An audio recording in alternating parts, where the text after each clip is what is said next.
Jake Morrison stood on the bridge of the UES Liberty, watching the stars through the main window. He had dreamed of this moment since he was a boy. Humanity had finally built a ship that could travel faster than light. The Liberty was not much to look at, just a basic exploration vessel with simple metal walls and basic equipment. But she could cross the galaxy in weeks instead of years. "Admiral, we are getting close to the coordinates," said Captain Lisa Hayes from her station. She was the head of the diplomatic team for this mission. Earth had sent their best people to make first contact with alien life. Lisa had spent years learning about different cultures on Earth. Now, she would use those skills to talk to beings from other worlds. The Liberty had been traveling for 3 weeks since leaving Earth. Their mission was simple: find the Zephyrian Galactic Empire and say hello. Earth's scientists had picked up radio signals from space that seemed to come from intelligent life. After years of work, they had figured out where the signals came from and what they meant. The Empire was real and they seemed peaceful. "There it is," Jake said, pointing to a large space station ahead of them. The structure was beautiful, made of smooth curves and bright lights. It looked nothing like the square, practical buildings humans made. This was clearly built by minds that thought differently than humans did. Lisa opened the communication system. "This is Captain Lisa Hayes of the United Earth ship Liberty. We come in peace from the planet Earth. We would like to speak with representatives of the Zephyrian Galactic Empire." They waited. Space was quiet, except for the soft hum of the Liberty's engines. Jake looked around the bridge at his crew. Engineer Carl Watson was checking the power systems. Dr. Ellen Price was running scans of the alien station. Everyone seemed excited but nervous. Finally, a voice came through their speakers. The words were strange, but their computers quickly translated them. "Unknown vessel, this is Commander Vextar of the Imperial Border Guard. Please state your intentions and remain where you are." Lisa smiled. "Commander Vextar, we are explorers from Earth. This is our first time leaving our home system. We hope to meet with your people and learn about the galaxy." There was a long pause. Then Vextar's voice came back, but he sounded different. Worried, maybe even scared. "Did you say this vessel is from Earth? And you are explorers?" "Yes, Commander. We are peaceful. We have no weapons on our ship. We only want to make friends." Another pause. This one was even longer. Jake could hear other voices talking quickly in the background, but the translator could not make out the words. "Liberty, you will remain in position. Do not move closer to our station. Do not power up any systems. We are sending a scan ship to look at your vessel." Jake and Lisa looked at each other. This was not going as planned. The aliens sounded afraid, but why? The Liberty was just one small ship with 30 people on board. A small craft came out from the station. It was sleek and fast, flying circles around the Liberty while pointing different sensors at them. Jake watched it through the window. The alien ship was much smaller than the Liberty, but it moved with grace that human ships could not match. Dr. Price looked up from her instruments. "Admiral, they are scanning us with energy beams I have never seen before. Very advanced technology, but they seem surprised by what they are finding." "Surprised how?" Jake asked. "I'm not sure. But their scans keep focusing on our reactor and our hull, like they cannot believe what they are seeing." The small ship flew back to the station. More voices came through the radio, but now they were not being translated.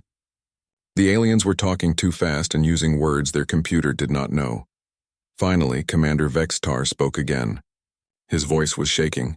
"Liberty, we need to speak with your leaders immediately. What you call an exploration vessel, we read it as something very different." "Commander, I do not understand," Lisa said. "What do you mean?" "Your ship puts out more power than our entire defense fleet. Your hull is made from materials we thought were impossible to create. Your computers work faster than anything we have ever seen.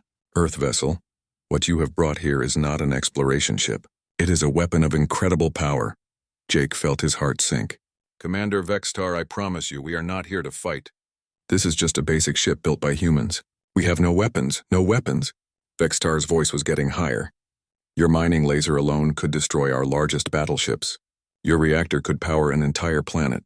Your engines could outrun anything in our fleet. If this is what you call basic, then what does Earth call a real warship?" Lisa tried to explain.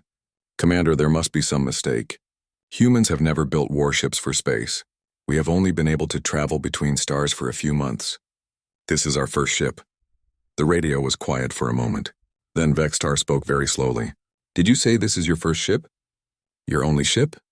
Yes, Jake said. We built the Liberty to explore space and meet new friends. By the stars, Vextar whispered.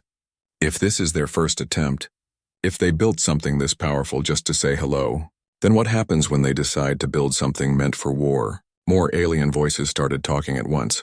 The translator was picking up words like impossible and threat level Omega and call the fleet. Jake tried to speak. Commander, please listen. We do not want to fight anyone. We just want to learn about the galaxy. But Commander Vextar was no longer listening to them. He was talking to other aliens, and Jake could hear fear in his voice even through the translation. Alert High Command immediately. Tell them we have contact with a species that makes planet killers for peaceful exploration. If they have more ships like this, if they decide we are enemies, the Empire will not survive. The communication channel went dead. Jake and Lisa stared at each other as the Liberty floated alone in space, surrounded by the beautiful but now silent alien station. What just happened? Lisa asked. Jake looked out at the stars. I think we just started an intergalactic incident by accident. High Counselor Zaranth walked quickly through the crystal halls of the Imperial Palace on Nexus Prime. Her forearms moved as she talked into her communication device. Behind her, advisors from 12 different species struggled to keep up with her pace.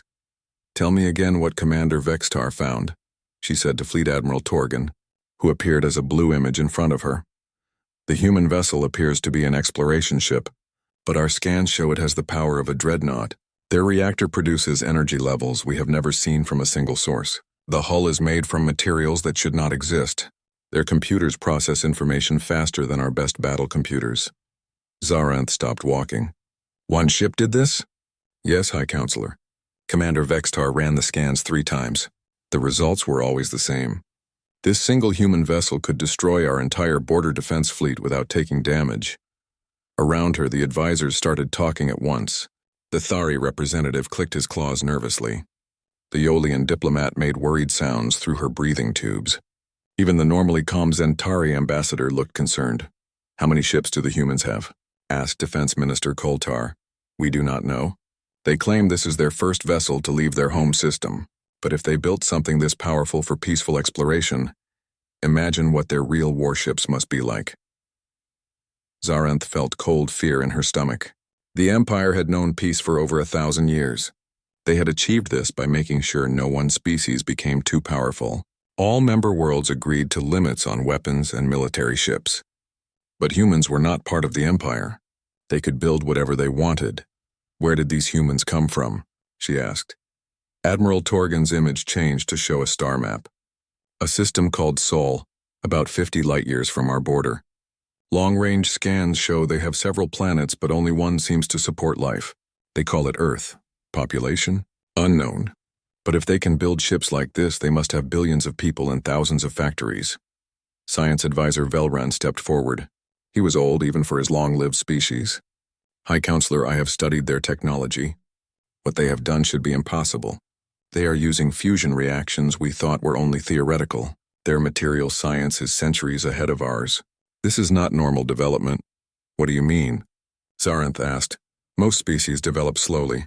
They focus on art, culture, peace. They build better homes, not better weapons. But humans seem to have focused only on raw power and efficiency. They have sacrificed beauty and harmony for strength. Minister Koltar spoke up.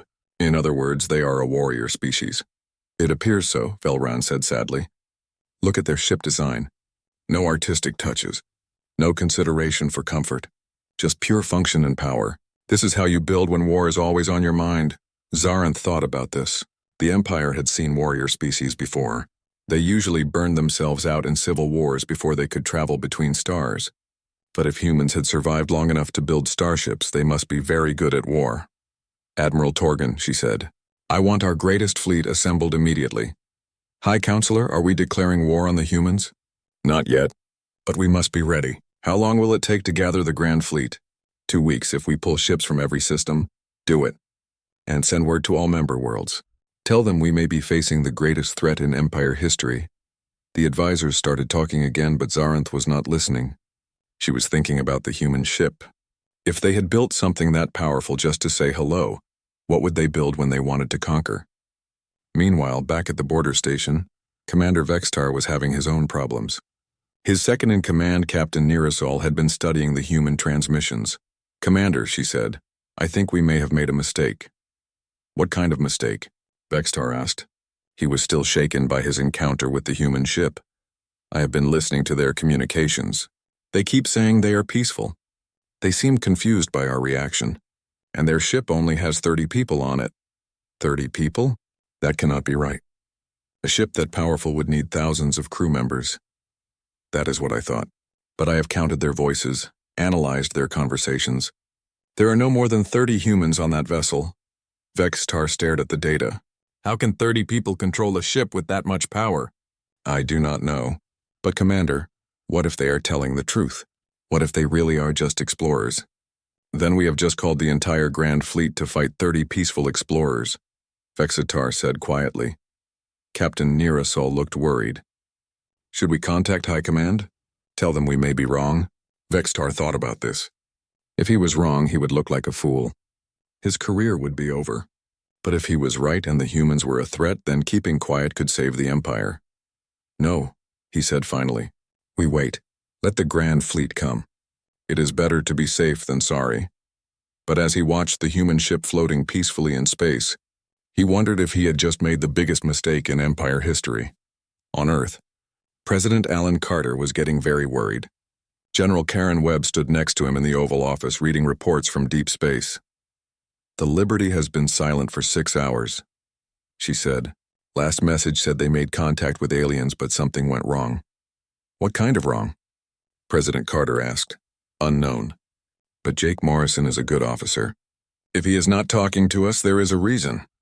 Dr. Peter Collins entered the room. He was Earth's best expert on alien cultures, even though he had never met any aliens before today. "Mr. President, I have been thinking about first contact protocols. Maybe we should send backup." "What kind of backup?" General Webb asked. "Another ship. Show the aliens that we are serious about diplomacy." President Carter shook his head. "The Liberty is our only interstellar ship. It took us 5 years to build it." "Then we wait," Dr. Collins said, "and hope Jake and Lisa can fix whatever went wrong." But as they spoke, 50 light-years away, the greatest military fleet in galactic history was gathering to face 30 confused humans who just wanted to make friends. Admiral Torgon stood on the bridge of his flagship, the Eternal Glory, and watched 10,000 ships move through space around him. In his long military career, he had never seen a fleet this large. Ships from every member world of the Empire had answered the call. The proud vessels of the Zephyrian Navy flew alongside the swift fighters of the Cthari and the heavy cruisers of the Yolian Defense Force. "Admiral," said his aide, "we are approaching the Sol system. Long-range scouts report the human home world ahead." Torgon looked at the display screen. The system looked peaceful, a yellow star with several planets just like thousands of others he had seen. But somewhere in this system lived the species that had built the most powerful ship he had ever encountered. "What do our scouts see?" he asked. "Very little, sir. The third planet appears to support life. We detect cities and technology, but no major space installations, no orbital weapon platforms, no defense fleets." Torgon frowned. "That cannot be right. Scan again." "We have scanned 5 times, Admiral. The humans have 1 small space station and a few satellites. Nothing else." This worried Torgon more than finding a huge military base would have. If humans were this confident, they must have weapons the Empire could not even detect.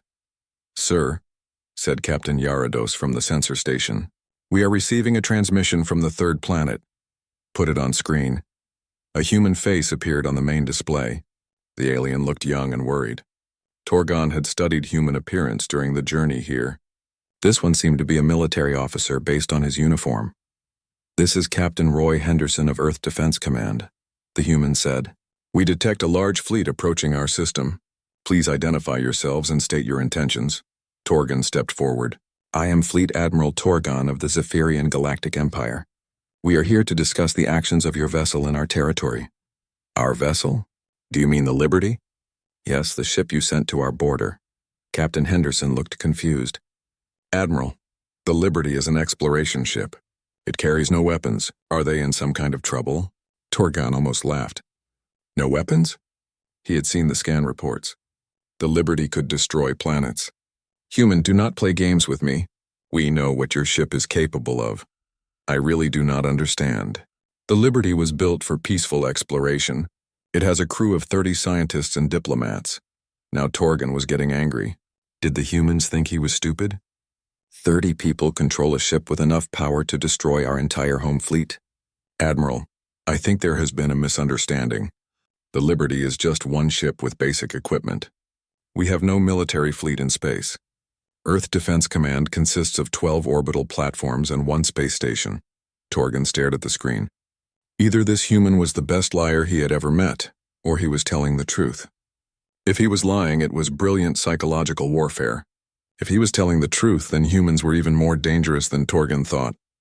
Captain Henderson, you expect me to believe that Earth has no space military? That is correct, Admiral. We have never needed one. This is our first contact with alien life. Then explain how you built a ship that our best scientists call impossible. Captain Henderson was quiet for a moment.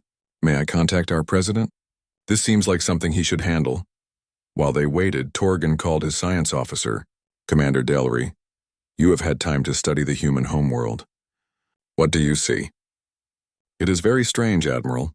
Their planet shows signs of advanced technology.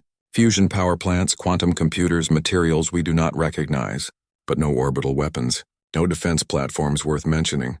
How is that possible? I think they put all their technology into civilian uses. Better homes, faster transportation, more efficient factories. They seem to have focused on making life comfortable rather than preparing for war. But their ship? Their ship uses the same technology they use for everything else. They just put it in space. To them, it probably seems normal. Torgan thought about this. What if the humans really were peaceful? What if they had built their incredible ship just to explore? It would mean the Empire had brought 10,000 warships to fight 30 scientists. The screen came back to life. A new human appeared, older than the first one. He wore different clothes and looked important. This is President Alan Carter of Earth. Admiral, I understand there has been some confusion about our ship. Mr. President, your ship has technology that threatens the balance of power in the galaxy. Admiral, I can promise you that was not our intention. Earth has no desire to threaten anyone. We built the Liberty to explore space and make friends. Friends? You bring a planet killer and call it friendship. President Carter looked genuinely confused. Planet killer? Admiral, the Liberty has no weapons at all. It has a mining laser for collecting rock samples and a fusion reactor for power. That is all. Your mining laser could destroy our largest battleships. Your reactor produces more energy than entire fleets, but it is just basic human technology. We use fusion reactors to power our cities. Our mining equipment works in asteroid belts. We never thought of them as weapons. Torgan felt something cold in his stomach. What if the humans were telling the truth? What if their basic technology was so far ahead of the Empire that everyday tools looked like superweapons? Mr. President, he said carefully, what would happen if Earth decided to build actual weapons? President Carter was quiet for a long moment. I suppose we would use the same technology we use for everything else. More powerful reactors, stronger materials, faster computers. But why would we want to do that? Because other species might threaten you. Are you threatening us, Admiral? Torgan looked around his bridge at 10,000 ships ready for battle. No, Mr. President, I am beginning to think we are all making a very big mistake. Just then, his sensor officer called out, Admiral! Ship approaching from the outer system. It is the human vessel Liberty. Red alert, Torgan ordered. All ships prepare for battle. Admiral, wait, President Carter said from the screen. That is just Jake Morrison bringing the Liberty home. He is probably wondering why 10,000 alien ships are surrounding his planet. Torgan watched the Liberty approach. It looked small and peaceful next to his massive fleet, but he knew what it could do. Mr. President, I am going to speak with your Admiral Morrison, but I want you to know we came here ready for war. If this is truly a misunderstanding, then we have both learned something important about each other. What is that, Admiral? Sometimes the most dangerous weapon is the one that does not know it is a weapon. As the Liberty took position near Earth, Torgan prepared for what might be the most important conversation in galactic history. Jake Morrison sat in his captain's chair aboard the Liberty, staring at the largest military fleet he could ever imagine. 10,000 alien ships surrounded Earth like a metal cloud. Some were as big as cities. Others moved like swift birds between the larger vessels. All of them had their weapons pointed at his homeworld. Admiral, said Captain Lisa Hayes, We are receiving a communication request from the fleet commander. Put him through. Lisa, let's see if we can fix this mess. The main screen showed an alien face unlike anything Jake had seen before. Admiral Torgon had blue-gray skin and large eyes that seemed very old and very tired. When he spoke, his voice was deep and careful. Admiral Morrison, I am Fleet Admiral Torgon of the Zephyrian Empire. We need to talk. I agree, Admiral. But first, can you tell me why you brought 10,000 ships to my homeworld? We never threatened anyone. Your ship threatened our entire way of life, Admiral. When our sensors scanned the Liberty, they detected power levels and technology that should not exist. Jake looked around his simple bridge. The walls were plain metal. The computers used basic Earth technology. The reactor was the same type that powered Earth cities. Admiral Torgon, I think there has been a big misunderstanding. The Liberty is just a basic exploration ship. Basic? Torgon's voice rose slightly. Admiral, your basic ship could destroy our strongest battleships without effort. That cannot be right. We have no weapons. Your mining laser alone puts out more energy than our main battle cannons. Your reactor produces power that we thought was impossible. Your computers work faster than anything in the Empire. Jake felt confused and worried. Admiral, we use this technology every day on Earth. Our mining lasers cut through asteroids. Our reactors power our cities. Our computers run our schools and hospitals. We never thought of any of it as military technology.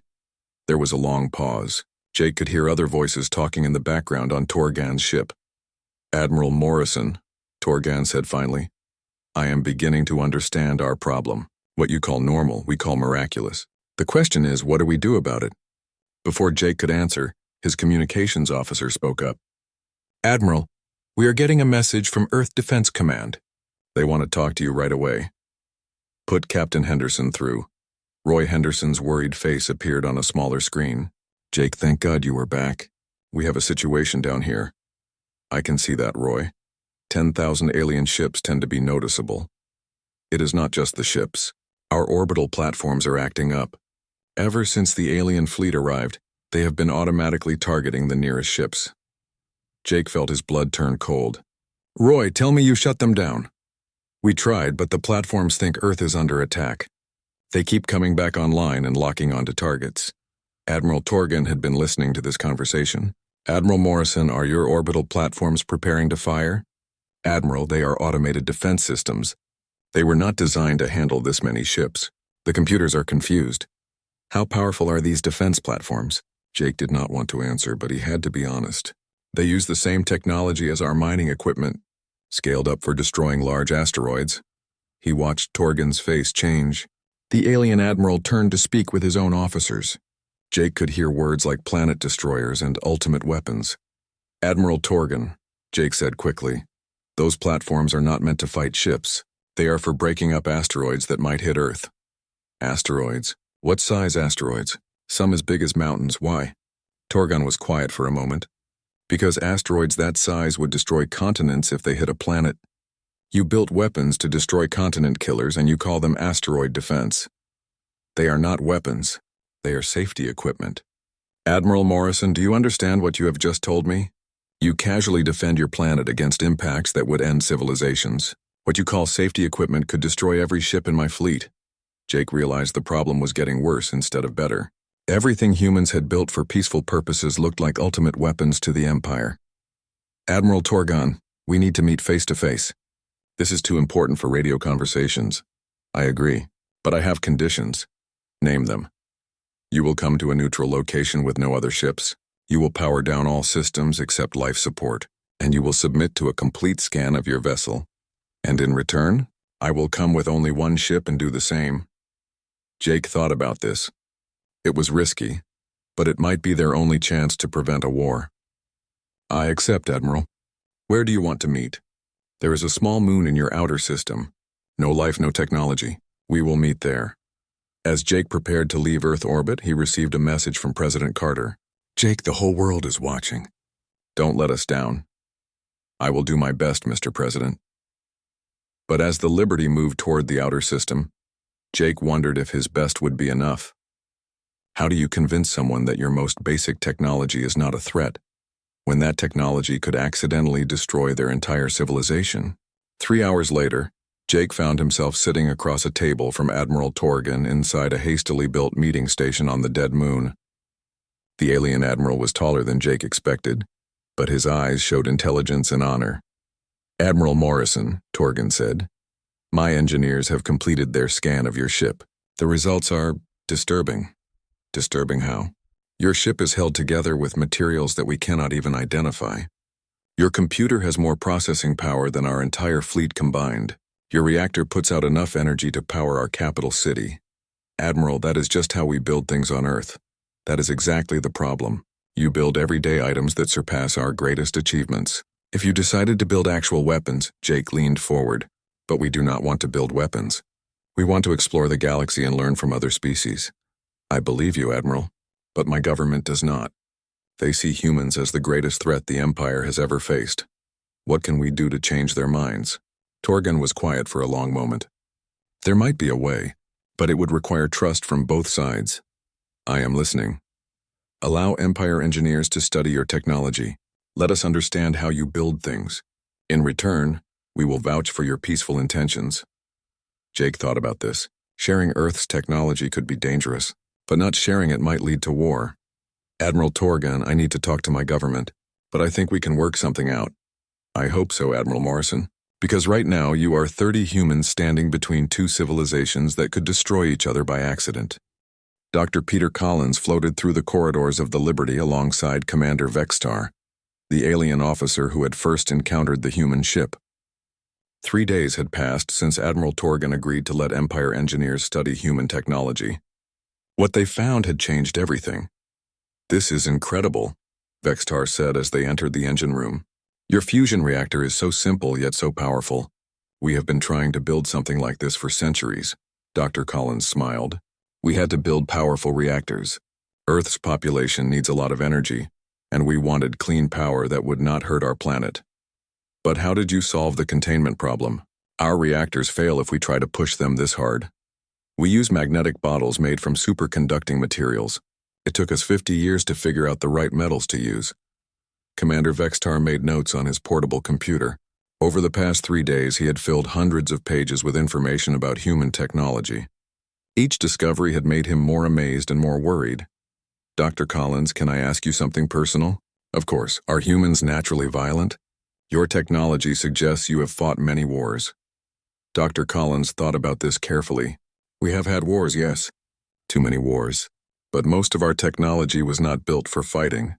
We developed strong materials because we wanted to build cities that would last forever. We made powerful computers because we wanted to understand the universe. We created these reactors because we needed clean energy." "But surely you knew these things could be used as weapons." "Some people thought about that, yes. But most humans who built this technology were thinking about helping people, not hurting them." Commander Vextar stopped walking. "That might be the most frightening thing you have said yet." "Why?" "Because it means you accidentally built the tools of galactic conquest while trying to make life better for your families." Meanwhile, in the Liberty's meeting room, Admiral Jake Morrison was having a similar conversation with Admiral Torgan and Captain Lisa Hayes. The alien admiral had spent days studying human culture and technology, and his conclusions were changing how he thought about everything. "Admiral Morrison," Torgan said, "I owe you an apology. My government was wrong about humans." "Thank you, Admiral. But what convinced you?" "Your mining laser. Yesterday my chief engineer asked your Dr. Ellen Price how it worked. She explained that humans needed to cut up asteroids to get materials for building homes and schools. When he asked why you made the laser so powerful, she said it was because you wanted the work done quickly so the miners could go home to their families." Jake smiled. "That sounds like Ellen. But Admiral, do you understand what this means? You built a weapon that could destroy our battleships because you wanted workers to get home for dinner. It is not a weapon, Admiral. I know that now, but the result is the same. Your desire to help people create a technology that makes you the most powerful species in the galaxy." Captain Lisa Hayes had been listening quietly. "Admiral Torgan, what will you tell your government?" "The truth. That humans are not a threat because they want to conquer anyone. They are a threat because they do not know how powerful they are." Jake leaned forward. "Is that good or bad?" "I am not sure yet." Just then, the communication system activated. President Carter's face appeared on the screen from Earth. along with High Counselor Zaranth from the Empire capital. "Gentlemen," President Carter said, "we have been talking for hours. We think we have found a solution that works for everyone." High Counselor Zaranth spoke next. Her voice was calmer than it had been days ago. "The Empire Council has voted. We will withdraw our fleet and welcome humans as friends with conditions." "What conditions?" Jake asked.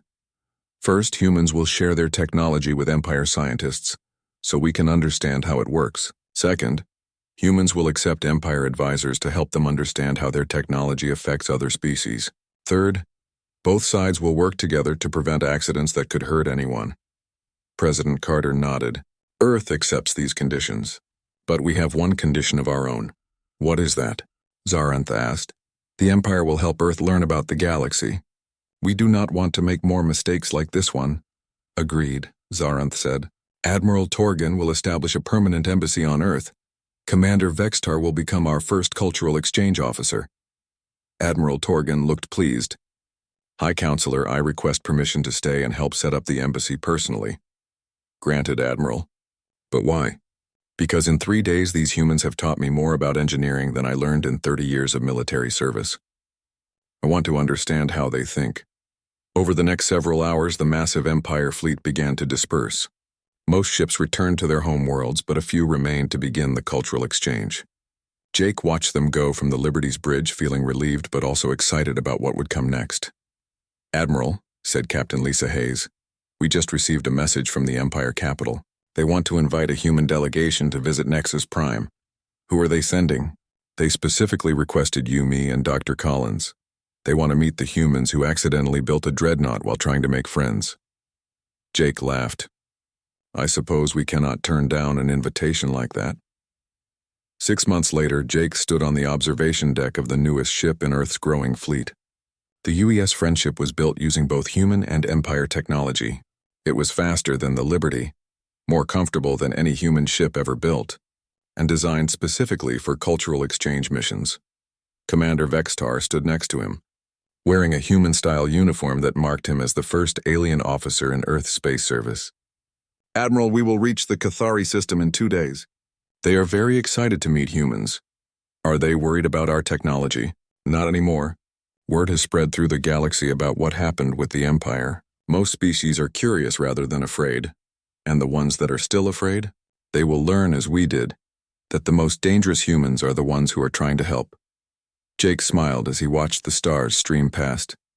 The galaxy was a bigger place than he had ever imagined, full of species and cultures that Earth was just beginning to understand. But thanks to one very big misunderstanding, humans and aliens were learning to work together instead of fighting each other. The Liberty had been humanity's first step into the galaxy. The Friendship would be their first step toward becoming part of the galactic community. And if they were very lucky, there would be many more steps to come. Behind them, Earth continued to spin through space, no longer alone in the universe.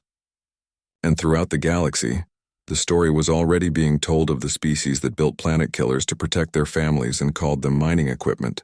It was a story that would be remembered for a very long time.